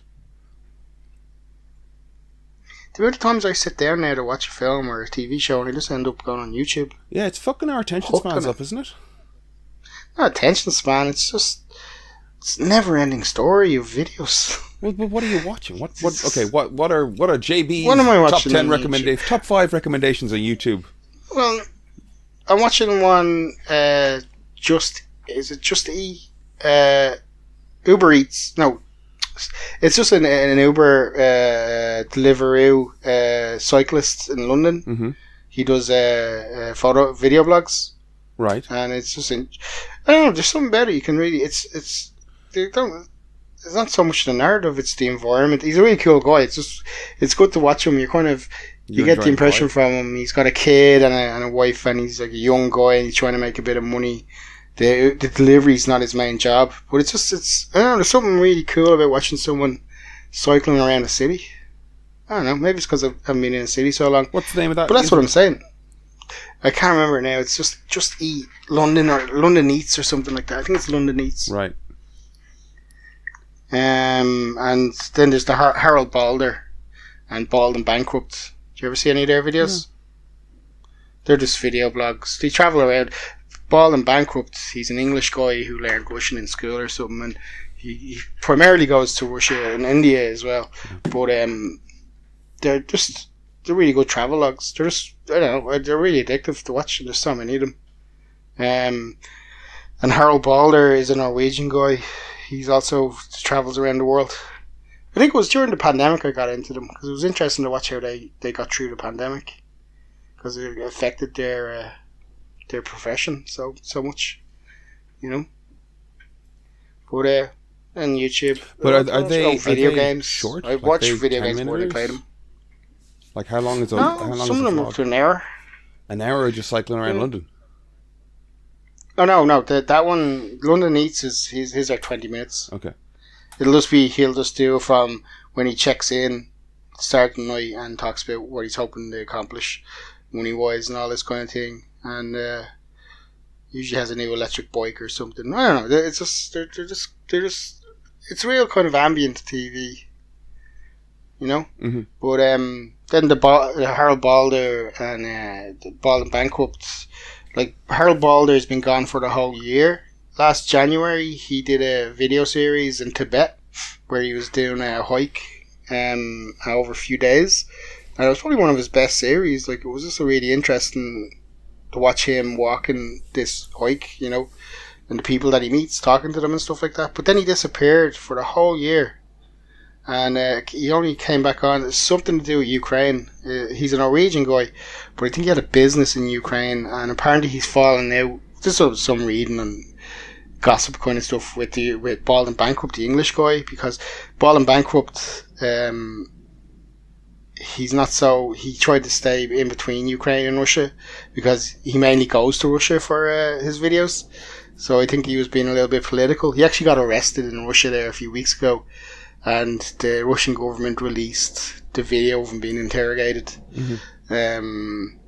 One of his videos where they broke into him and his a girl that he does videos with. I don't know if they're in a relationship or not. I think she's Lithuanian or Ukrainian. She's in some of his videos. But they went to Russia and they went to find the leftover the Russian space shuttle is in a hangar somewhere, and they broke into the area and it's actually there, and they filmed themselves. If they were caught, it's really interesting to watch, because if they were caught, they would have been in a lot of trouble, you know. All right. But I think a few weeks after that, the Russians, they arrested him when he was trying to leave Russia, and then in the video he's being interviewed, and it's kind of a setup video. He's talking about how he was pro-Ukrainian at the start because of the politics of YouTube. If you support Russia in any way, they'll block your videos, and you know, it was pretty transparent that he was being told what to say, you know.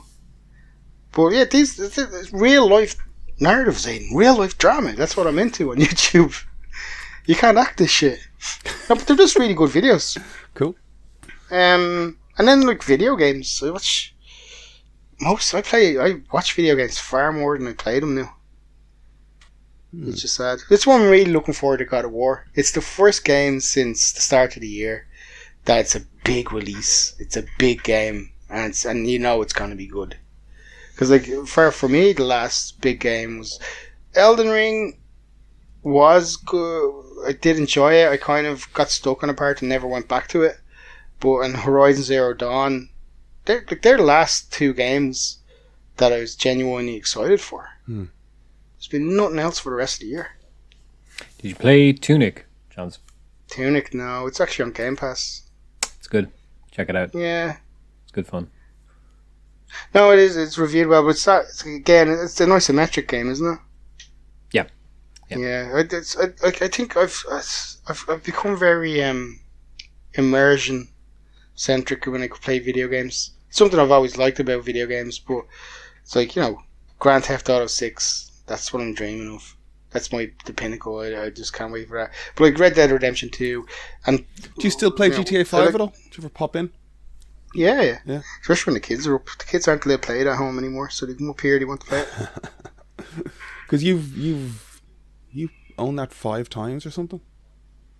I bought it on Xbox 360. I bought it on PlayStation 4. I bought it on PC, and now I've bought the. I paid a tenner upgrade on PlayStation 5, which is well worth it. It looks amazing on PlayStation 5. Good lord. You know, the PlayStation 5 is PC running at 4K 60 frames. It has extra graphical effects on it, but it's a toy. They it's got not a so game. much mileage out of that thing, though, didn't they? It's the biggest game ever after Minecraft. It's massive, yeah. That's why it's been waiting so long. That's why Grand Theft Auto 6 has been so long. I'd say internally, I think anyone that matters has left Rockstar.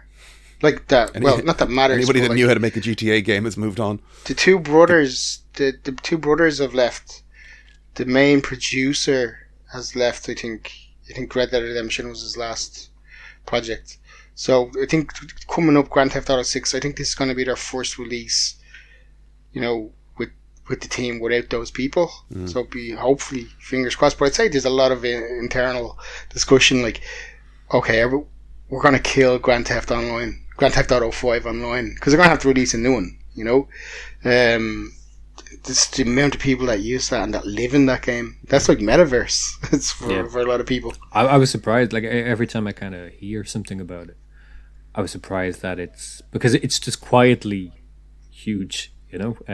I've spent about 50 to 60 euros on apartments and stuff, and that's like I wouldn't even say that compares at all to what a normal user spends on it. Yeah. That's what I'm saying. Like I've read stuff about like people and the stuff they kind of purchase in game, and I just it was just quietly absorbing people. I don't know anybody. I've read more about purchases people make in it than I have heard people talk about playing it. But so I was surprised that. But I think you can play to earn the credit, the money. If I think that's I think that's why it's so successful as well. Is that there's kids that will grind. If you really want to, you can grind.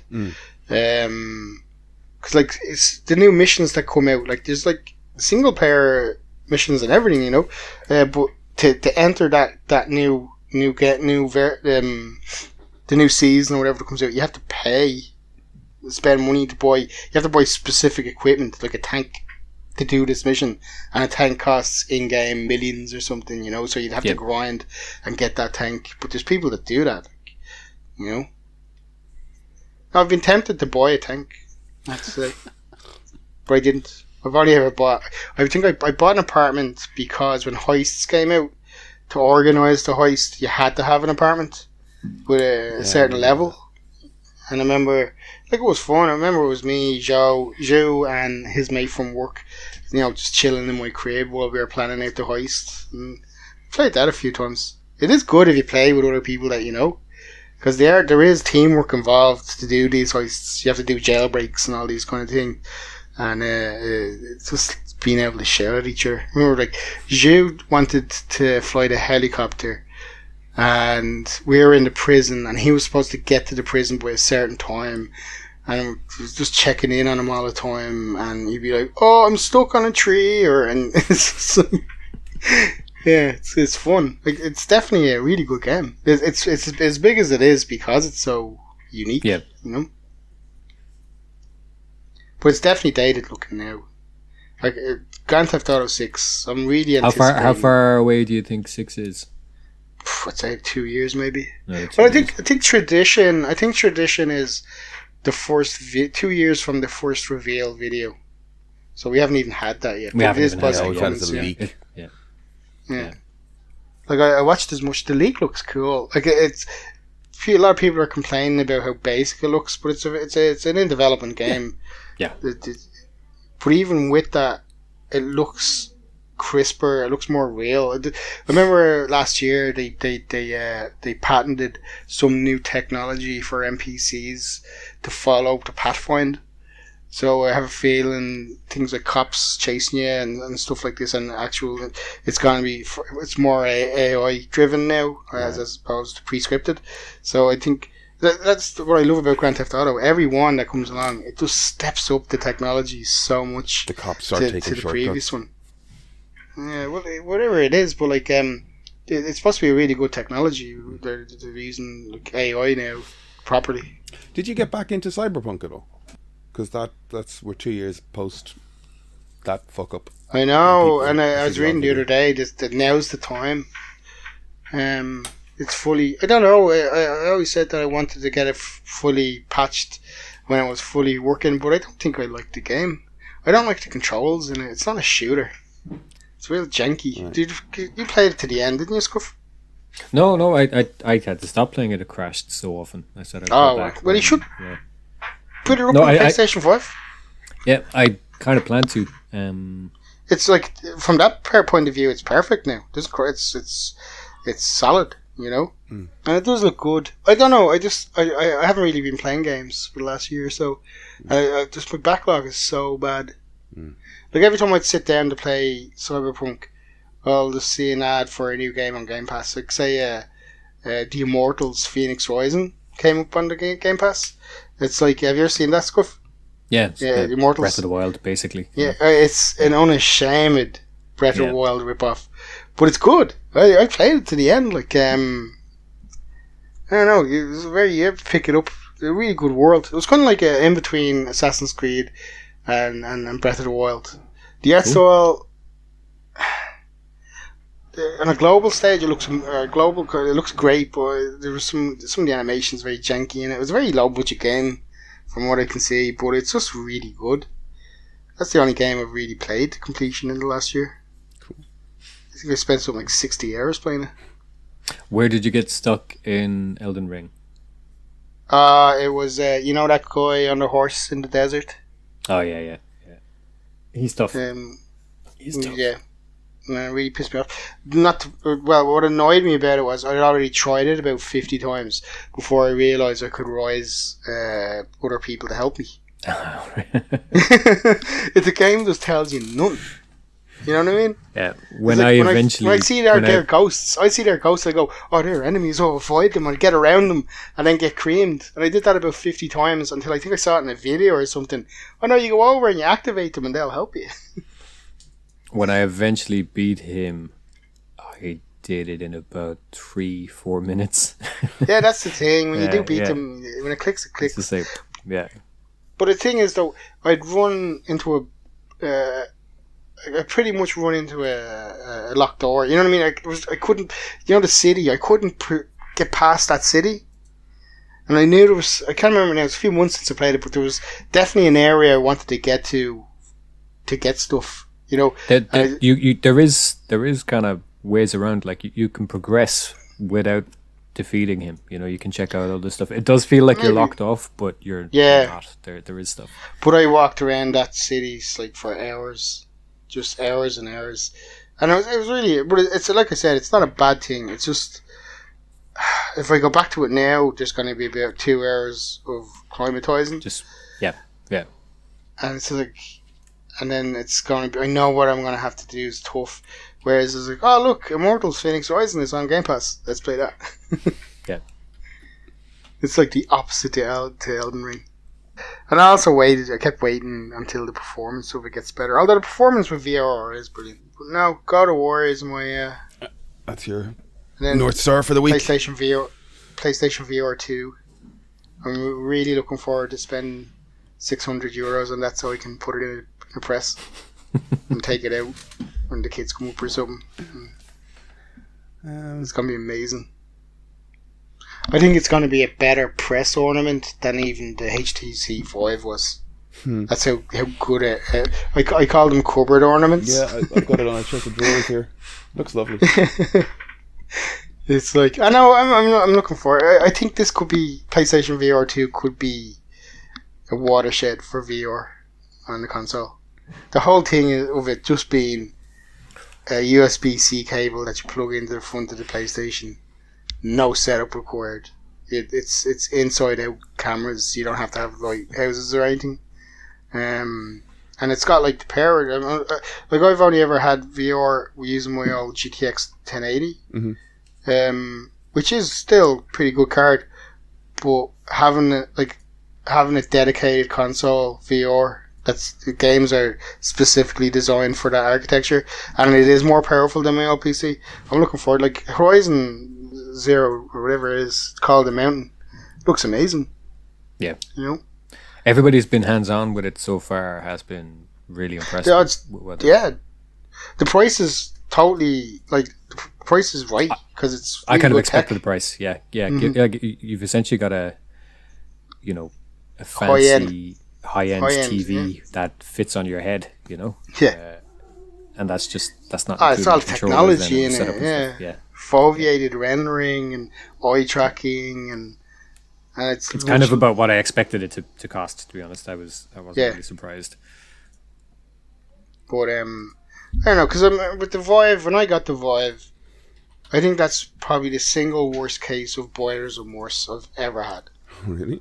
Because when I first got it home, I think I spent $1,200 on the setup, and when I got it back and I put the headset on, I realised I'd never actually worn one before and seen how low res the fucking thing is.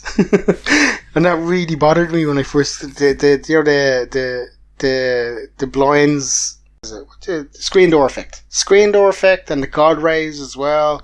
But it wasn't even that. There wasn't really any games to play on it either. It was just like a fucking demos mismatch. But the technology was a lot further behind than my imagination had seen that it was going to be. And then like the weight of the headset. And this, I bought it in May or June, and the summer came, and I couldn't wear it for more than 10 minutes where it starts steaming up and everything. Mm-hmm. And it was just like, it just seriously just became, when someone came over, hey, here, like, he's over, he's witnessed that, put the VR on. But I'd never use it. When I went to Manchester, I bought it, I rented an apartment specifically with enough floor space in the living room that I could do VR, room scale VR. Never did it. I think I did it for a couple of afternoons, but it was just so like so much effort in setting it up all the time. Yeah. And so I think with PSVR 2, I think the fact that I could just have the headset there and at any point just figure and throw it on and have an experience and then take it off and put it in, I think that's one of the big barriers for me, was the awkwardness of the setup and all that, you know. Yeah. And plus the fact it's like 4 times the resolution of the Vive. Like apparently the screen door effect's gone, god rays and things like that. All these things have been adjusted, and again the foveated rendering. I think that's going to be a really, really big thing. It's like foveated rendering is where it tracks your eyes and it sees where you're looking and it renders that at full resolution, but the periphery is rendered at lower resolution to increase performance. And any reviews I've seen so far, they said even when they're looking for it, they can't find it. That's cool. You know? Just think of the speed that the processing has to be, that your pupil's looking somewhere and that spot is being rendered full. Because that's the kind of stuff they use in Forbidden West and like lots of modern games like that. That's how they are able to display things that that detail, that resolution, because it's only whatever cone of vision is getting rendered to detail. Yeah. So the fact that it's tracking your eyes to do that is that's, you can't see it, you can't look to the edge, because you notice on a 2D TV, if you look to the edges of the screen, you do notice that it's blurry. But with this eye tracking, everywhere you try to look, it's just going to render at full scale. It's pretty cool. And it's got I'm just hoping Half-Life Alyx gets released pretty soon. That'd be amazing. That would be perfect for the PlayStation VR 2. If that's out February, then they must be planning a couple of announcements then around kind of Christmas, just to kind of, I'd imagine at the Game Awards or something we'll see. I'd say the Game Awards will be the blowout for it. When are the Game Awards? December. It's usually around just December. Before Christmas. Yeah. Around Christmas time. Brian, did you get to see Banshees of Inisherin? No, planning to see it maybe next weekend. Cool. It's good. You should check it out.